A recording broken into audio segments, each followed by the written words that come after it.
Last ভিডিওতে আমরা একাদশ শ্রেণীর গণিতের ওপর তোমাদের মডেল কোশ্চেন পেপার 4 থেকে গ্রুপ বি এর লাস্ট আমরা 2 এর দাগের সি পর্যন্ত করেছিলাম। তো আজকে আমরা ডি এর দাগ থেকে কন্টিনিউ করব, ঠিক আছে।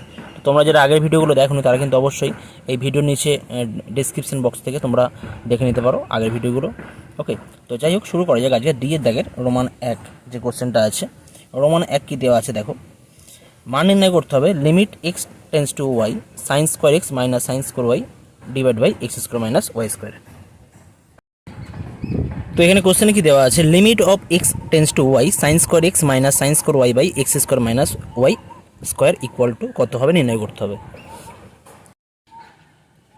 তো আমরা একটা ফর্মুলা জানি যে A square minus B square equal to A plus B into A minus B. তাহলে sine square x minus sine square Y equal to কী হয়ে যাবে, sine x plus sine Y into sine x minus sine Y. কেন হচ্ছে, আমরা formula জানি A square minus B square equal to A plus B into A minus B. সেই formula আমরা এখানে অ্যাপ্লাই করছি। কত হবে, limit of x tends to Y sine x plus sine Y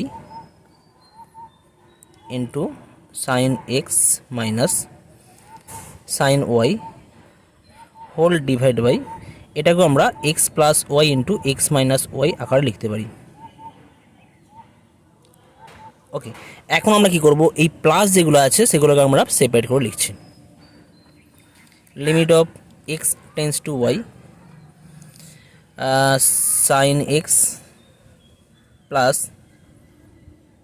sign Y divide by X plus Y as it is থাকবে এই টার্মটা, into limit of x tends to Y sine x minus sine Y whole divide by X minus Y. এই formula আমরা লিখলাম। Next কি করব, এখান থেকে প্রথমে যে লিমিট যেটা রয়েছে সেখানে আমরা এক্স জায়গায় ওয়াই বসাতে পারি, কোনো সমস্যা নেই, এখানে মাইনাস নেই। এক্স জায়গায় ওয়াই বসালে নিচেটা জিরো হয়ে যাবে না বা উপরেরটা জিরো হয়ে যাবে না, লব বা হর কেউ জিরো হচ্ছে না।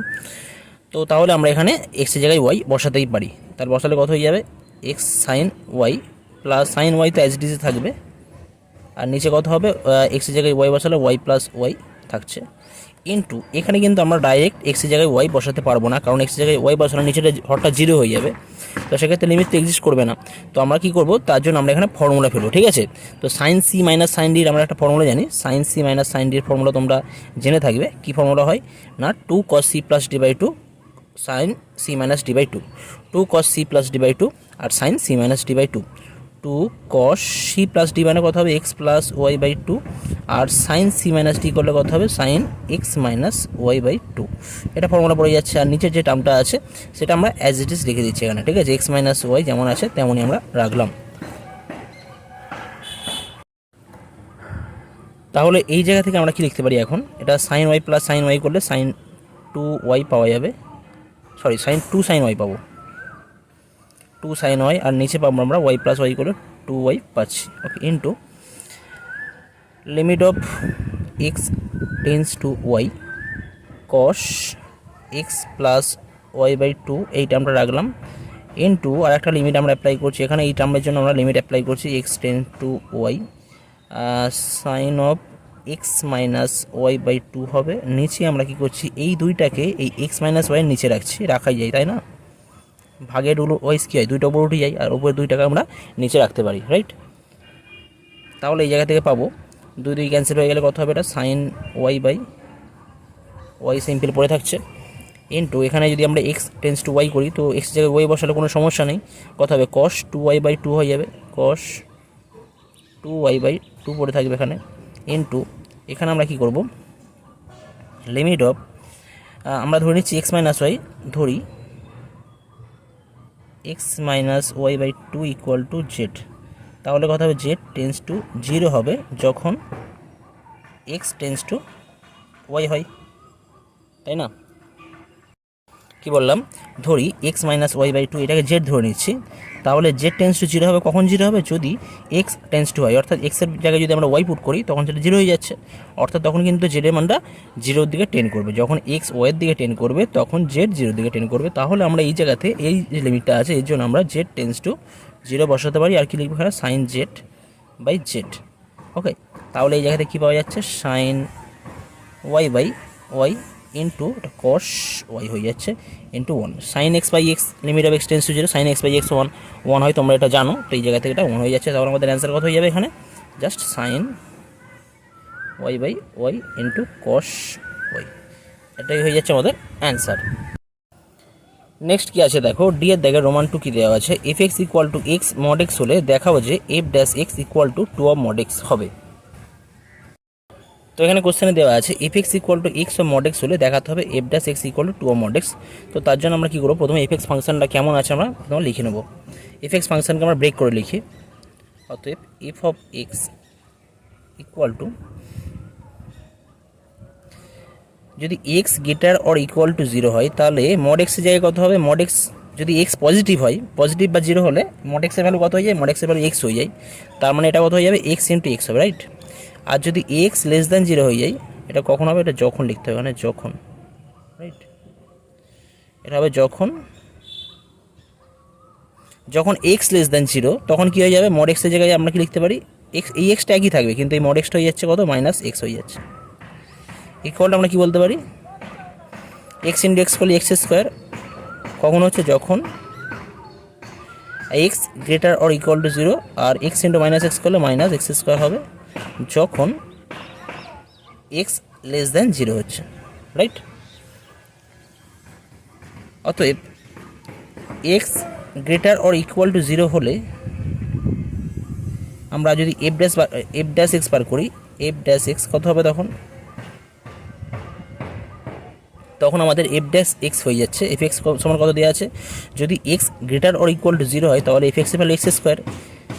এবং সেক্ষেত্রে এফ ড্যাশ এক্স করলে কী হবে, এফ ড্যাশ এক্স আমরা এইটার করবো না, এইটা ডেরিভেটিভ করবো, কারণ x greater or equal to 0 দেওয়া আছে। তো এক্স স্কোয়ার ডেরিভেটিভ করলে কত হয়, 2x হয়ে যায়, ওকে। আবার এক্স লেস দ্যান 0 হলে এফ ড্যাশ এক্স কত হবে সেটাও তোমরা জানো, যদি এক্স লেস দ্যান 0 হয় তখন আমাদের এফ এক্সের মান কত হয়, মাইনাস এক্স স্কোয়ার। এখন মাইনাস এক্স স্কোয়ারের যদি আমরা ডেরিভেটিভ করি তাহলে পাবো মাইনাস 2x পাবো। তাহলে ওভারঅল আমরা কি বলতে পারি, ওভারঅল আমরা বলতে পারি অতএব F dash X equal to 2x for X যখন x greater or equal to 0, আর মাইনাস 2x যখন এক্স লেস দ্যান 0। এবার এই বিষয়টাকে আমরা আগের মতনই এই জায়গা থেকে যেমন করেছি এইভাবে লিখতে পারি, কী হবে, অতএব F dash X equal two আমাদের কথা হয়ে যাচ্ছে না, মড অফ 2x হবে, ঠিক আছে। প্লাস মাইনাসের জন্য আমি একসাথে লিখে দিলাম, আর মড অফ 2x থেকে আমাদের দুইটাতে পজিটিভ সংখ্যা, তো ওটাকে বাইরে বার করা যায়, অসুবিধা নেই, 2 অফ মড এক্স। এটা আমাদের প্রমাণ করা ছিল, প্রুফ হয়ে যাচ্ছে। এখানে দুইটাই কেন বাইরে করলাম, দুইটার কনস্ট্যান্ট, আর মডের মধ্যে 2 থাকা একটা কনস্ট্যান্ট পজিটিভ, তো ওটাকে বাইরে আনাই যেতে পারে পজিটিভ হিসেবে, তো 2 মড এক্স আমাদের অ্যান্সার হয়ে যাচ্ছে। নেক্সট আসছি ইয়ের দাগের রোমান 1। ইয়ের দাগের রোমান 1 কী দেওয়া আছে দেখো, 4টি ছক্কা একসঙ্গে নিক্ষিপ্ত হয়, ছক্কা 4টিতে বিভিন্ন অঙ্ক পড়ার সম্ভাবনা নির্ণয় করতে হবে। তো এখানে কোশ্চেনে কি দেওয়া আছে, 4টি ছক্কা একসঙ্গে নিক্ষিপ্ত হয়, তাহলে ছক্কা 4টিতে বিভিন্ন অঙ্ক পড়ার সম্ভাবনা কত হবে নির্ণয় করতে হবে। তো আমরা ধরি 4টি ছক্কা একসঙ্গে নিক্ষিপ্ত হওয়ার সমসম্ভব পরীক্ষার নমুনা দেশ যদি এস হয়, তাহলে এই নমুনা দেশে নমুনা বিন্দু থাকবে এন অফ এস। তো এখানে কি বলা হলো, ধরি 4টি ছক্কা একসঙ্গে নিক্ষিপ্ত হওয়ার সমসম্ভব পরীক্ষার নমুনা দেশ এস, তাহলে এন অফ এস অর্থাৎ নমুনা দেশে নমুনা বিন্দুর সংখ্যা কত হবে সেটা আমাদের বলতে হবে।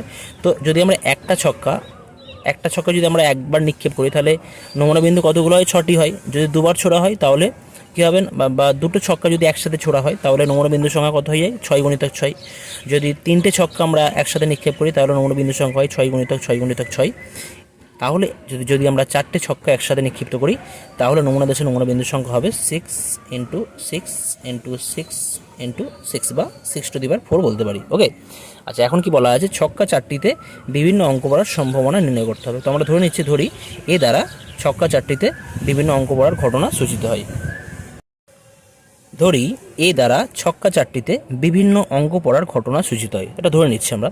তো বিভিন্ন অঙ্ক বলতে ছক্কা 4টিতে মানে 4টি ছক্কা ছোড়া হয়েছে, বিভিন্ন অঙ্ক বলতে প্রথম ছক্কায় যদি 1 পড়ে তাহলে 1 কিন্তু 2 নম্বর 3 নম্বর বা 4র্থ নম্বর 4 নম্বর ছকে কোনোটাতে পড়বে না। অর্থাৎ কেমন হতে পারে, এক্সাম্পল যদি দিই, সাপোজ প্রথমটাতে পড়লো 1 পড়লো, তারপরে 3, তারপরটাতে 3 পড়লো, তারপরটাতে 4 পড়লো, তারপরটাতে 5 পড়লো, এরকম পড়তে পারে। 2, 4, 6, 1 এরকম পড়তে পারে। অর্থাৎ কখনো কোনো সংখ্যা কিন্তু রিপিট হবে না। অর্থাৎ এক নাম্বার ছক্কার মধ্যে যদি 6টা সংখ্যা থাকে, এই 6টা সংখ্যার মধ্যে কোনো একটা সংখ্যা দুটো ছক্কাতে একসাথে পড়বে না, ঠিক আছে? এই জন্য বলা হচ্ছে বিভিন্ন প্রকার। তো যাই হোক, তো সেই বিষয়টা করার জন্য আমরা ধরে নিচ্ছি এটাকে আমরা এই ঘটনা দ্বারা নোটেশন আমরা ইউজ করেছি। তাহলে এখন এই ঘটনার অন্তর্গত নমুনা বিন্দু সংখ্যা যদি এন অফ এ হয়, অর্থাৎ যদি এরকম সংখ্যা যদি এরকম পড়ে আর কি, প্রত্যেকটা ডিস্টিংক্ট বা আলাদা আলাদা, তো এরকম যতগুলো পড়বে সেটা আমাদের বার করতে হবে। তো এরকম কতগুলো হবে সেটা আমরা ধরে নিচ্ছি এন অফ এ। তাহলে এন অফ এ কত হয়ে যাবে? এন অফ এ, তো এখানে দেখো, এটা ভালো করে বোঝার চেষ্টা করো। এখানে কটা পজিশন আছে? প্রথম, দ্বিতীয়, তৃতীয়, চতুর্থ, 4টে আমাদের ছক্কা আছে। 4টে ছক্কার ক্ষেত্রে এটা প্রথম, এটা দ্বিতীয়, এটা তৃতীয়, এটা চতুর্থ। প্রথম, দ্বিতীয়, তৃতীয়, চতুর্থ, অর্থাৎ প্রথম ছক্কায় 1 থেকে 6 বা প্রথম ছক্কার যে স্থানটা কত প্রকার আমরা ফিল আপ করতে পারি? ছক্কার মধ্যে আমাদের 6টা সংখ্যা আছে, তার মানে যদি আমরা প্রথম স্থানটা র্যান্ডমলি যদি আমরা ফিল আপ করি, তো প্রথম স্থানটা আমরা 6 প্রকারে ফিল আপ করতে পারি। ওকে, এখন যেহেতু বলা আছে যে এই ঘটনা দ্বারা বিভিন্ন অঙ্ক বড় ঘটনা সূচিত হয়, তার মানে এই যদি এই ঘটনার মধ্যে 1 পড়ে যায়, তাহলে এই আমাদের প্রথম যে আমাদের যে ছক্কা আছে সেখানে যদি 1 পড়ে, সেই ছক্কাটা সেখানে, তাহলে কিন্তু দ্বিতীয় ছক্কাতে আর 1 পড়তে পারবে না। অর্থাৎ প্রথম ছক্কা যদি 6 প্রকারে আমরা ফিল আপ করতে পারি, তাহলে দ্বিতীয় ছক্কা আমরা কত প্রকারে ফিল আপ করবো? 5 প্রকারে, রাইট? অর্থাৎ কেন বলা হচ্ছে? কারণ যে সংখ্যাটা প্রথম ছক্কায় পড়ে গেছে সেই সংখ্যাটা আমরা দ্বিতীয় ছক্কায় আমরা নিতে পারবো না, যার জন্য দ্বিতীয় ছক্কাটা আমরা 5 প্রকারে ফিল আপ করতে পারি, রাইট? একইভাবে তৃতীয় ছক্কাটা কী হবে না, তৃতীয় ছক্কাটা আমরা 4 প্রকারে ফিল আপ করতে পারবো এবং চতুর্থ ছক্কা আমরা 3 প্রকারে ফিল আপ করতে পারবো। বোঝা গেছে কেন এগুলো করা হচ্ছে? কারণ এখানে বলে দেওয়া আছে বিভিন্ন অঙ্ক যদি রিপিট হবে না। যদি রিপিট করতো তাহলে সব কটাই 6 গুণিতক 6 গুণিতক 6 গুণিতক 6 হতো।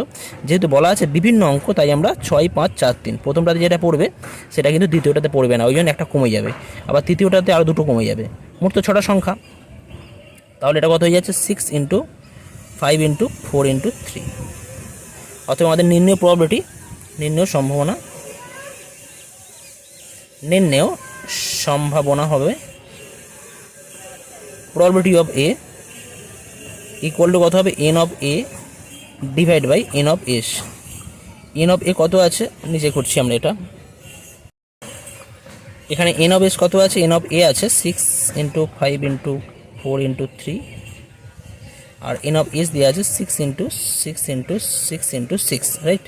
6 ক্যান্সেল হচ্ছে, 4 × 3 = 12, 6 কাটলে এটা এখান থেকে পাওয়া যাবে 3 পাওয়া যাবে, 3 × 36, আর তাহলে হয়ে যাচ্ছে এটা 5/18, অর্থাৎ নির্ণয় সম্ভাবনা হয়ে যাচ্ছে কত? 5/18।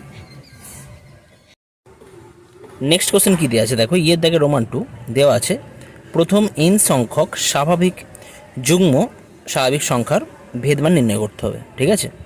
তো এর জন্য আমরা কি করব? ধরি x দ্বারা প্রথম n সংখ্যক যুগ্ম স্বাভাবিক সংখ্যা সূচিত হয়। কি বললাম? ধরি x দ্বারা প্রথম n সংখ্যক যুগ্ম স্বাভাবিক সংখ্যা সূচিত হয়। তাহলে আমরা বলতে পারি অতএব সামেশন অফ x মানে কি? n সংখ্যক প্রথম যুগ্ম স্বাভাবিক সংখ্যার যোগফল। তো প্রথম যুগ্ম সংখ্যা 2, তারপরে 4, তারপরে 6, এইভাবে সংখ্যাগুলো পাবো .. +2n। যেহেতু n সংখ্যা, প্রথম n সংখ্যা বলা আছে, প্রথম n সংখ্যা মানে আমি 1 থেকে n পর্যন্ত যাব না, এখানে যুগ্ম সংখ্যা বলা আছে, রাইট? যার জন্য আমরা 2n নিচ্ছি। যুগ্ম সংখ্যা, শুধু সংখ্যা বললে, প্রথম n সংখ্যা বললে আমরা n নিতাম, কিন্তু যদি বলা আছে যুগ্ম, ওই জন্য এখানে 2n নিলাম। তাহলে এত এর ভ্যালু কত হয়ে যাবে? যদি এখান থেকে 2 কমন নিই তাহলে কী পাবো? 1 + 2 + 3 + n পাবো। ওকে, আর 1 থেকে n পর্যন্ত স্বাভাবিক সংখ্যার সমষ্টি কত হয়? n × n + 1/2, তোমরা এটা জানো, দুটো অ্যাজ ইট ইজ থাকছে এখানে, আর এটা হবে n × n + 1/2। তাহলে এই 2 ক্যান্সেল হয়ে গেলে কত থাকবে? এটা n × n + 1, অর্থাৎ সামেশন অফ x আমরা পেয়ে গেলাম, রাইট? এখন আমরা কী করবো? সামেশন অফ x² বার করবো। Summation of x² equal to কত হবে না? 2² + 4² + 6² + +2n² পাবো। এটা ইকুয়াল টু কত হয় না? যদি এখান থেকে 2² মানে 4 হয়, তো আমরা 4 কমন নিচ্ছি, রাইট? 4 কমন নিলে কত হবে দেখো, 2² থেকে আমরা যদি 4 কমন নিই 1 পাবো, 4 স্কোয়ার মানে 16, 16 থেকে 4 নিলে কত হয়, 16 থেকে 4 নিলে হয়ে যায় 4 হয়। তো সেটাকে আমরা 2 স্কোয়ার আকার লিখতে পারি, এটা 1 স্কোয়ারে লিখি, 1কে আমরা 1 স্কোয়ার লিখে যাই। আর 36 থেকে 4 কমন এলে 9 হয়, 9কে আমরা 3 স্কোয়ার আকার লিখতে পারি, 3 থেকে 9। তো এইভাবে আমরা লাস্টের টার্মটাকে আমরা n স্কোয়ার আকার লিখতে পারি। এখন 1 থেকে n পর্যন্ত স্বাভাবিক সংখ্যার প্রত্যেকের বর্গের সমষ্টি কত হয় তোমরা জানো, বর্গের সমষ্টি হয়ে যায় n into n plus 1 into 2n plus 1/6, এটা হয় আমাদের ফর্মুলা, রাইট। তাহলে আমরা যদি এখন এখান থেকে ক্যান্সেল করি, 2 2 4 আর 2 3 6, তাহলে এটা হবে 2/3 2/3 into n into n plus 1 into 2n plus 1, এটা হয়ে যাচ্ছে, রাইট। এখন ভেদমান আমাদের নির্ণয় করতে হবে। তো ধরে নিচ্ছি, ধরি ভেদমান সিগমা স্কোয়ার, রাইট। অতএব সিগমা স্কোয়ারের ফর্মুলা কি? সিগমা স্কোয়ারের ফর্মুলা বলছে summation of x square by n minus summation of x by N.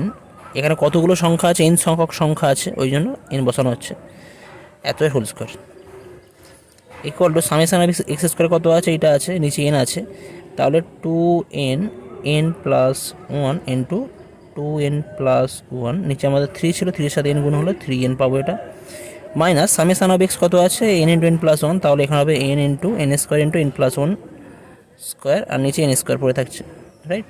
তার মানে এখানে n স্কোয়ার ক্যান্সেল হয়ে যাচ্ছে, এখানে n ক্যান্সেল হয়ে যাচ্ছে। এখন যদি আমরা এখান থেকে সিম্পলিফাই করি তাহলে কী পাবো, n এর সাথে গুণ করলে কত হয়ে যাবে, এটার সাথে গুণ করলে পাবো 2n স্কোয়ার পাওয়া যাবে, রাইট। আর n প্লাস 2n করলে এটা 3n পাওয়া যাবে, প্লাস 1 ইন্টু 1 করলে 1 পাবো। আর নিচে আমাদের কত আছে, এখানে 2 আছে, আচ্ছা 2 দিয়ে প্রত্যেকটা আমার সাথে গুণ করা হচ্ছে, তাই তো 2টা আমি পাশে রাখলাম, নিচে 3 আছে, এর সাথে আমি অ্যাডজাস্ট করি 3 into n plus 1 whole square. তো n প্লাস 1 হোল স্কোয়ার করলে n square plus 2n plus 1 পাওয়া যাবে, আর নিচে আমাদের 3 অ্যাজ ইট ইজ রয়ে যাচ্ছে। তাহলে এই জায়গা থেকে কী পাওয়া যাবে, 2 এর সাথে গুণ করলে 4n square plus 6n plus 2, okay. আর এখান থেকে পাওয়া যায় minus 3n square minus 6n minus 3 whole divide by 3। তাহলে এই জায়গা থেকে পাচ্ছি আমরা 6n ক্যান্সেল করতে পারি, আর 4n square minus 3n square করলে জাস্ট n স্কোয়ার পাওয়া যাবে, আর প্লাস 2 মাইনাস 3 করলে মাইনাস 1/3। তাহলে আমাদের অ্যান্সার কত হয়ে যাচ্ছে, n স্কোয়ার মাইনাস 1/3, অর্থাৎ প্রথম n সংখ্যক যুগ্ম স্বাভাবিক সংখ্যার ভেদমান কত হয়ে যাচ্ছে, n স্কোয়ার মাইনাস 1/3, ওকে। তো এটাই হয়ে যাচ্ছে আমাদের অ্যান্সার। তো আজকের ভিডিওতে আমি এই পর্যন্ত করলাম, পরবর্তী ভিডিওতে তোমাদের মডেল কোশ্চেন পেপার 5 নিয়ে ডিটেলসে আলোচনা করাবো, ওকে। তো আজকের ভিডিও তোমাদের পছন্দ হলো তোমরা কিন্তু অবশ্যই লাইক, শেয়ার এবং কমেন্ট করে জানাও তোমাদের ভিডিও কেমন লাগলো, আর পারলে একটু তোমাদের বন্ধুদের কাছে শেয়ার করে দিও, যাদের একটু তারাও কিন্তু অনেকটা উপকৃত হতে পারবে এই ভিডিওর থ্রু দিয়ে, ওকে। তো দেখা হচ্ছে নেক্সট ভিডিওতে, থ্যাংক ইউ সো মাচ।